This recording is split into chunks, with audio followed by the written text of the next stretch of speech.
teman-teman, Assalamualaikum warahmatullahi wabarakatuh. Nama saya Vinky Nadia dengan NIM P37320220046 dari tingkat 1 kelas 1A. Di sini saya akan menjelaskan sedikit tentang metabolisme protein. Pengertian protein. Protein adalah zat makanan berupa asam-asam amino yang berfungsi sebagai pembangun dan pengatur bagi tubuh. Protein mengandung unsur karbon, hidrogen, oksigen, dan nitrogen yang tidak dimiliki oleh lemak atau karbohidrat. Molekul protein juga mengandung fosfor, belerang, serta beberapa protein memiliki unsur logam seperti besi dan tembaga. Jenis-jenis sumber protein. Berdasarkan sumbernya, protein dibagi menjadi dua. Yang pertama, protein hewani. Protein hewani adalah protein yang berasal dari hewan, di mana hewan yang memakan tumbuhan mengubah protein nabati menjadi protein hewani. Contohnya seperti daging sapi, daging ayam, susu, udang, telur, belut, ikan gabus, dan lain-lain. Yang kedua, protein nabati. Protein nabati adalah protein yang berasal dari tumbuh-tumbuhan. Contohnya seperti jagung, kacang kedelai, kacang hijau, dan jenis kacang-kacangan lainnya yang mengandung protein tinggi. Berdasarkan bentuknya, protein dibagi menjadi dua, yaitu yang pertama protein fibrillar atau skleroprotein, yaitu protein yang berbentuk serabut. Protein ini tidak larut dalam larut-larut encer, baik larutan garam, asam basa, ataupun alkohol. Contohnya kolagen yang terdapat pada tulang rawan, miosin pada otot, keratin pada rambut, dan fibrin pada gumpalan darah. Kedua, protein globular terus, yaitu protein yang berbentuk bola. Protein ini larut dalam larutan garam dan asam encer, juga lebih mudah berubah di bawah pengaruh suhu, konsentrasi garam, pelarut asam dan basa dibandingkan protein fibrillar.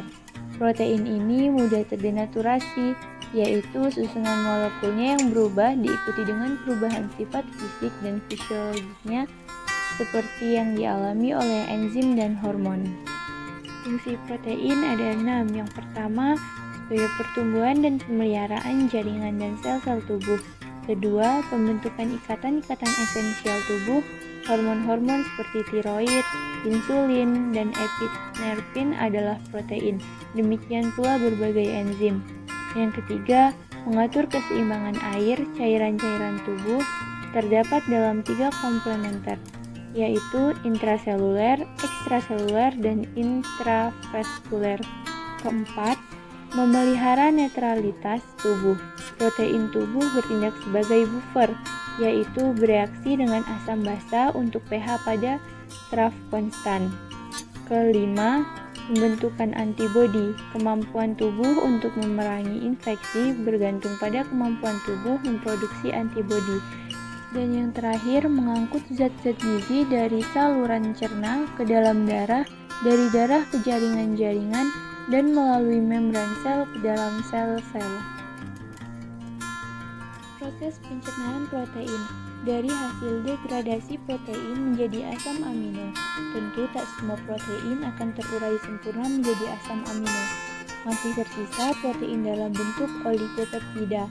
Asam amino hasil degradasi di dalam usus halus akan masuk dalam peredaran darah dan diedarkan ke seluruh tubuh yang memerlukannya. Asam amino juga antara lain akan masuk ke dalam sel yang tepatnya berada di dalam sitoplasma. Asam amino yang berasal dari degradasi makanan yang masuk kemudian diedarkan oleh darah ke dalam sitoplasma sel. Asam amino ini akan digunakan sebagai bahan yang untuk sintesis protein yang nantinya akan dirangkai oleh ikatan peptida di dalam ribosom dengan mRNA sebagai cetakannya sehingga menjadi polipeptida atau protein. Sisa protein yang belum terurai akan menuju ke usus besar sebagai bahan makanan yang akan terurai oleh mikroorganisme flora normal usus besar manusia. Apabila makanan telur, maka sisa yang tentu oligopeptida yang merupakan rangkaian beberapa asam amino. Bagaimana urutan proses pencernaan protein? Ada 3. Yang pertama di mulut, makanan dikunyah menjadi ukuran yang lebih kecil. Kedua di lambung, enzim protease mengubah makanan menjadi asam amino dan mengubah protein menjadi peptida. Ketiga di usus halus, asam amino diserap dan masuk ke aliran darah bersama nutrisi lainnya. Proses metabolisme protein dalam tubuh, transaminasi. Reaksi transaminasi terjadi di dalam mitokondria maupun dalam cairan sitoplasma. Semua enzim transaminase tersebut dibantu oleh piridoksal fosfat sebagai koenzim. Telah diterangkan bahwa piridoksal fosfat tidak hanya merupakan koenzim pada reaksi aminasi, tetapi juga pada reaksi-reaksi metabolisme lainnya. Deaminasi protein. Asam amino dengan reaksi transaminasi dapat diubah menjadi asam glutamat. Dalam beberapa sel, misalnya dalam bakteri, asam glutamat dapat mengalami proses deaminasi oksidatif yang menggunakan glutamat dehidrogenase sebagai katalis. Asam glutamat plus NAD plus A katoglutamat plus NH4 plus NADH plus H+. Dalam hal ini, asam glutamat melepaskan gugus amino dalam bentuk NH4+. Selain NAD+, glutamat dehidrogenase dapat pula menggunakan NADP+ sebagai reseptor elektron. Oleh karena asam glutamat merupakan hasil akhir proses transaminasi. Biosintesis protein. Sintesis protein adalah proses pembentukan partikel protein, dalam bahasa biologi, molekul yang dalamnya melibatkan sintesis RNA yang dipengaruhi oleh DNA.